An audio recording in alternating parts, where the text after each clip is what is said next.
Hello, all my Aries friends out there. I will make this short and sweet. Oh, by the way, I'm Maxine Taylor, America's first licensed astrologer, and I have got your astrological forecast for the month of February. Can't wait to share it with you.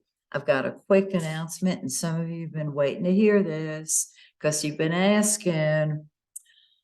I am going to be offering a beginning astrology class in February on the 9th. Mercury comes out of the shadow of the retrograde on the 7th, so you can start new projects.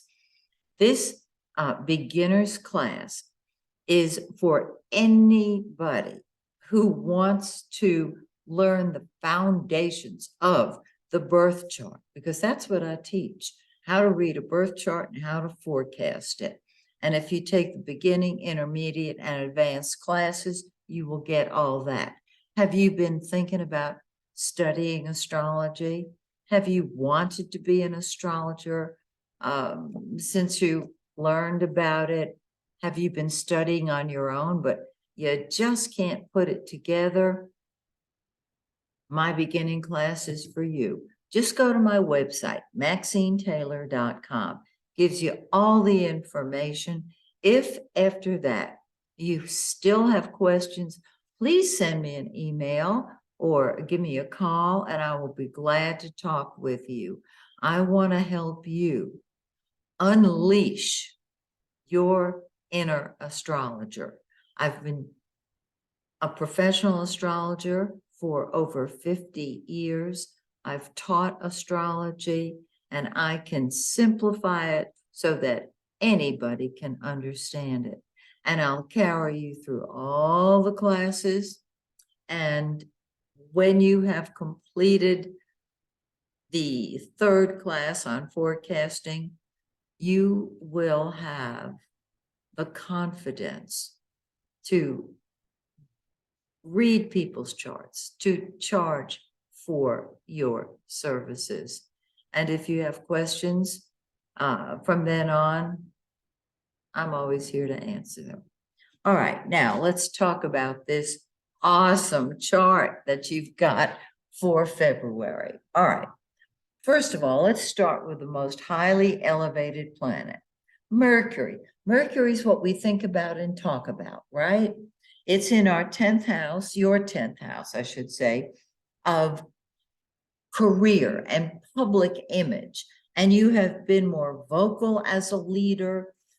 You have been more communicative as a leader. And on the 11th of February, Mercury moves into your 11th house. Now, Mercury is what we think about and talk about.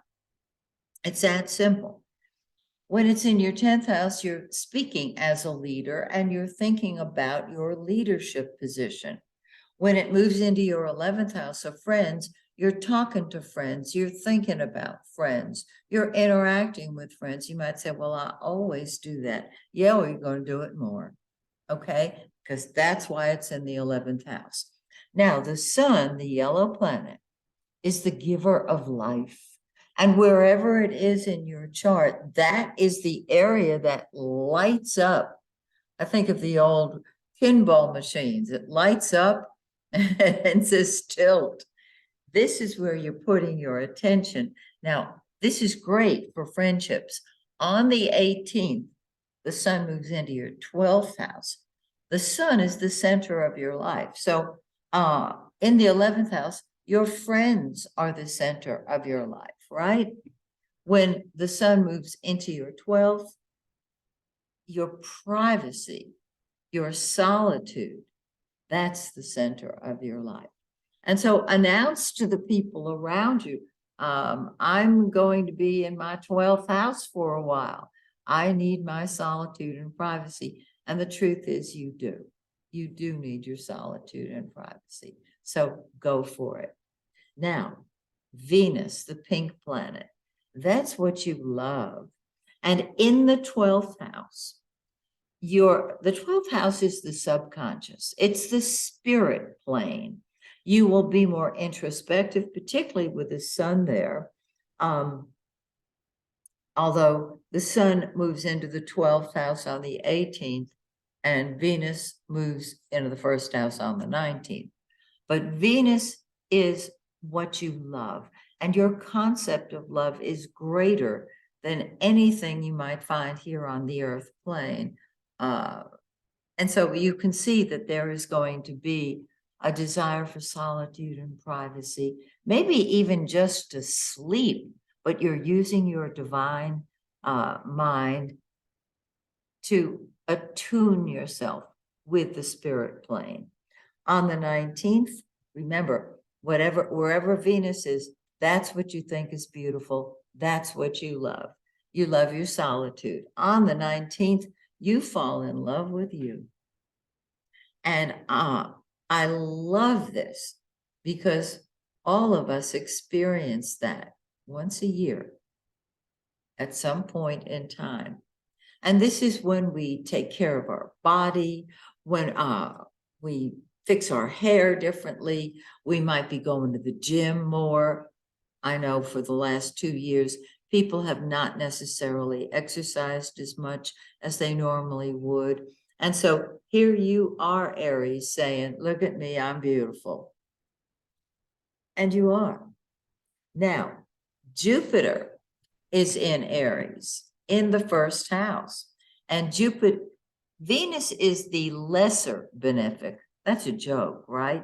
The less good. What they're saying is it pales in comparison to Jupiter, the greater benefic, which is God's law and truth and expansion.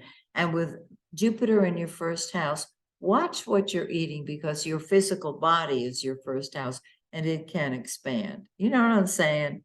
And Venus can be, if one is good, two is better. I'm just saying, enjoy it, because Jupiter's there all month.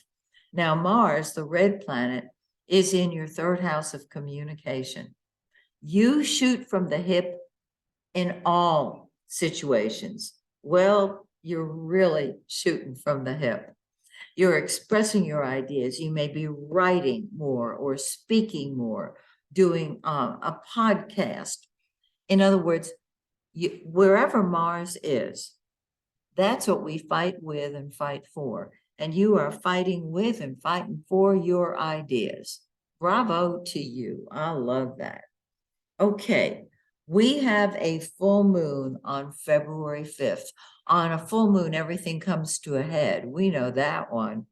The full moon is in 16 degrees of Leo, 41 minutes. It's in your fifth house of fun and games. Whoa, have a ball. If you have children, they are going to insist on your attention because that fifth house is also children. Creative ideas are triggered. Most of all, fun. I want to repeat that. Fun. Have a ball. And then 2 weeks later, we're on the dark of the moon or in the dark of the moon. And if you look at the heavens, you can't see the moon. 2 days later, we have a new moon. This happens all the time, every month. And this new moon is on the 20th in 1 degree of Pisces. It's in your 12th house of the spirit plane, of solitude and privacy. And so party on the full moon, but pull back and retreat on the new moon. It will balance off all that fun you had. So that's your forecast.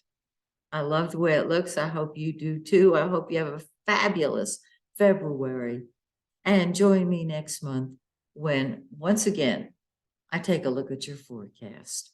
Until then, may the stars shine brightly on you and yours. Bye for now.